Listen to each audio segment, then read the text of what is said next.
The Genius Club with Prairie Pine. Chapter 70. The Writer.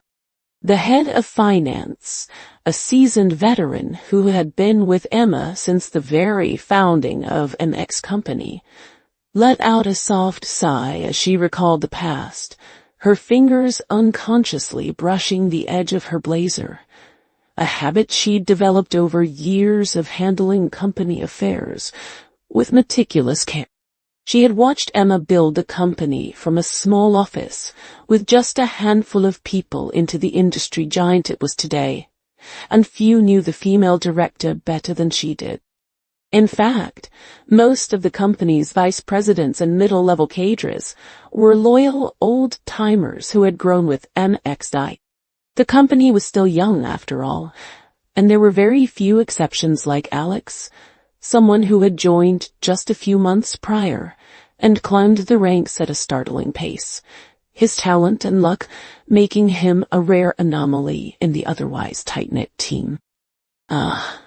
This matter. The head of finance smiled faintly, lowering her head as if sifting through distant memories, her voice softening with a hint of hesitation. Actually, none of us know the full, exact details. When the company first started, Director Emma had a young secretary, a fresh college graduate, bright-eyed, full of ambition, with a sharp mind and a knack for handling even the most tedious tasks with ease. Director Emma took a real liking to her, trusted her implicitly, even letting her handle some confident employees that most new employees would never touch. But then, out of the blue, something happened. Something so serious that Director Emma fired her on the spot. No explanations, no second chances. I've never seen Director Emma that angry before. Her face was pale, and her hands were trembling with rage. We all kept our heads down, too afraid to ask what had gone wrong, fearing we'd only add fuel to the fire. She shut herself in her own. Not long after that, she had her office door replaced with a heavy password door, the kind that couldn't be pried open easily, with a complex code that only she knew. To this day, no matter how many times we've tried to persuade her, she's refused to hire another secretary. It's like that incident left a deep scar, one she's not willing to risk reopening. We've all guessed in private, of course. Maybe that young girl stole sensitive commercial secrets and sold them to competitors. Or embezzled company funds, thinking she could get away with it. Some even whispered that she might have leaked Director Emma's personal privacy. Things that Emma had trusted her with. Things no one else knew. But those are just guesses, nothing more. We'll never really know what happened, and Director Emma will never tell us. Either way, the result is what you see now. Director Emma would rather let her office stay messy, covered in a thin layer of dust, and spend her precious time cleaning it herself than put her trust in another secretary. We've tried reasoning with her, telling her how much time a secretary would save her, how much more efficient she could be, but it's useless. Once bitten, twice shy, and she's been scared off for good. Ding! The elevator bell rang sharply, jolting Alex out of his thoughts. He looked up to see the elevator door sliding open on the 17th floor, and only then did he realize I'd been so absorbed in the head of finance's story that he'd forgotten to press the button for his own floor. A faint flush of embarrassment crept up his cheeks as he watched the head of finance gather her things and step out. "Thank you for telling me," Alex called out softly, and the head of finance turned, giving him a warm, understanding smile before the elevator door closed. He pressed the button for the 20th floor, leaning back against the cool metal wall as the elevator began to rise. His fingers twirling the pen head absent-mindedly pulled out of his pocket. His mind raced as he replayed the head of finance's words. If he could find a way to become Emma's secretary, to be the one person she was willing to trust again, it would be the perfect opportunity to get close to her, to find the invitation to the Genius Club hidden in her office, and to continue his investigation without raising suspicion. It was safe, efficient, and the closest he could get to the truth. But the more he thought about it, the more he realized how impossible it seemed. Emma's distrust of others was deep-seated, a wall she'd built around herself after that betrayal. She had no intention of hiring a secretary, no desire to let anyone else into her inner circle, least of all someone she'd only known for a few months, even if she had promoted him quickly. So, after going around in a circle, we're back to the starting point, Alex muttered to himself, a faint look of frustration crossing his face as he tapped the pen against his palm. No shortcuts, no easy way out. I still have to take it slow, to prove myself to her, to gradually gain her trust, one small step at a time. It was the only way, even if it meant waiting longer than he'd hoped. Half an hour later, Alex stood outside the company lobby, adjusting his dark suit, the most formal outfit he owned, chosen out of respect for Ethan. The drive to East Sea Funeral Home was quiet, the only sound being the hum of the engine and the faint rustle of wind outside the window. Alex stared out at the passing streets, his thoughts drifting back to Ethan, the kind, brilliant scientist who had protected him, who had dedicated his life to hibernation technology, only to meet such a tragic end. He felt a pang of guilt in his chest, a reminder that Ethan's death was intertwined with his own decision to rewrite the future. When the car pulled up to the funeral home, Alex followed the others out, and a strange sight immediately caught his eye. A group of fashionably dressed young people, boys and girls in trendy clothes, some with dyed hair, others holding cameras and phone stands, were gathered at the entrance, each clutching an exquisitely designed book with a dark blue cover. They chattered quietly among themselves, their eyes filled with eager anticipation, a stark contrast to the somber atmosphere of the funeral home. Huh? Alex frowned, pausing for a moment to stare at the group. Funeral home, trendy young people, best-selling books, Ethan's memorial service. No matter how he looked at it, these things didn't belong together. It was jarring, almost disrespectful, and he couldn't help but wonder what they were doing there. What are they doing over there? One of the vice presidents, a middle-aged man with graying hair, also noticed the strange scene, his voice laced with confusion. If they're here for the memorial service, they certainly don't look like it. No somber clothes, no sad expressions. But if they're here to chase a celebrity, this is a funeral home, for heaven's sake. What celebrity would come here? Alex's mind raced, and a sudden thought occurred to him. He nodded towards the group. Let me go take a closer look. He walked over slowly, keeping his distance so as not to disturb them, and as he got closer, he could see the title on the books they were holding.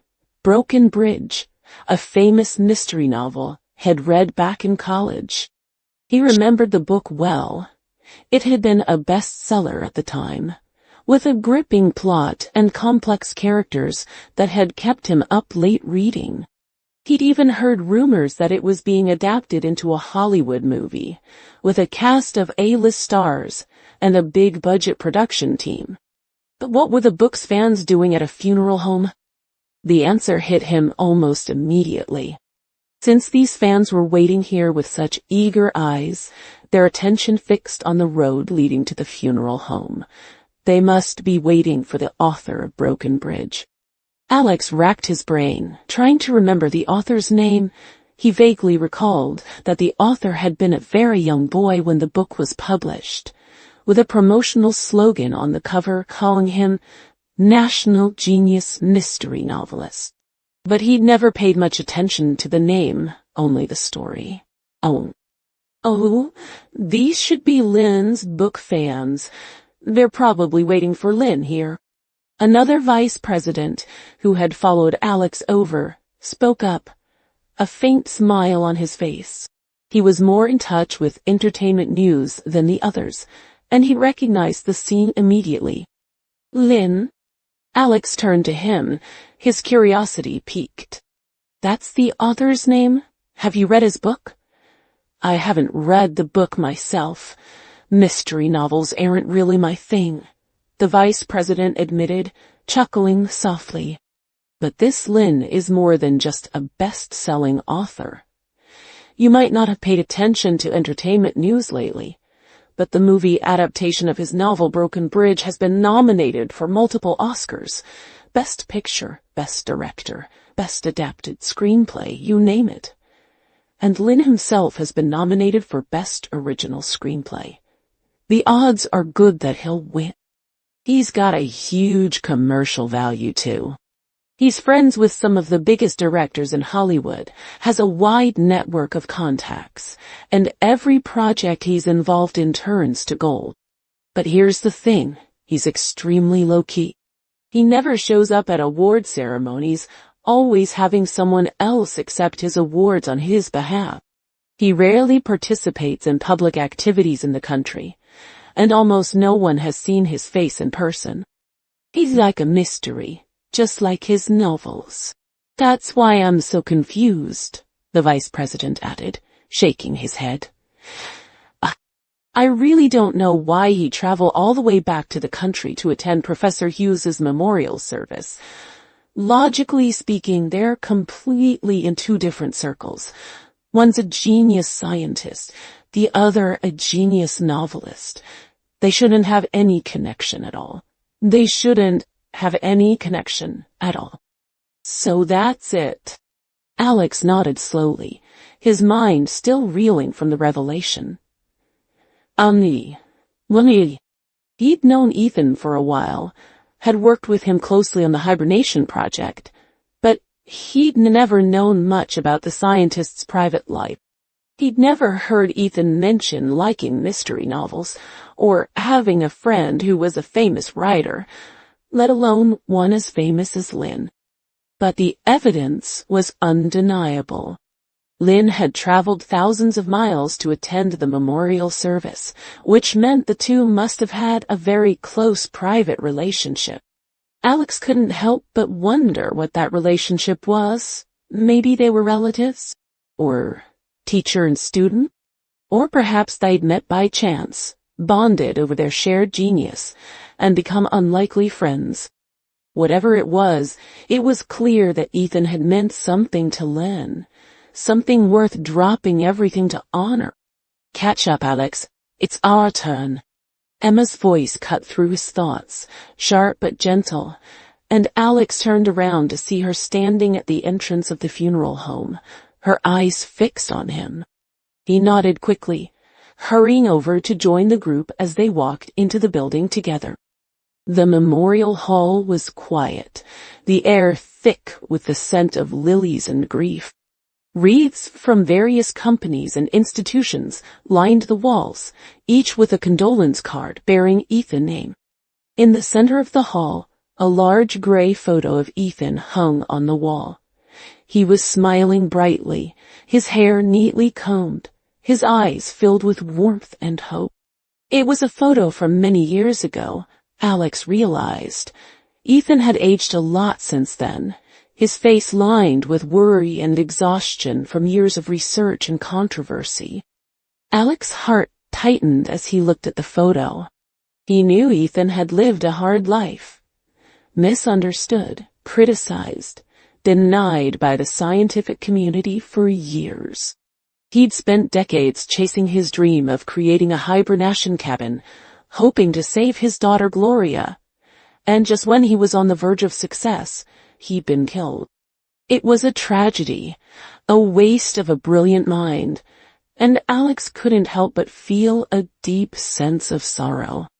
First, Bo. The funeral director's voice echoed through the hall, and Alex bowed his head along with Emma and the vice presidents, his hands clasped in front of him, his eyes closed in silent prayer. He thought of the news he'd read that morning.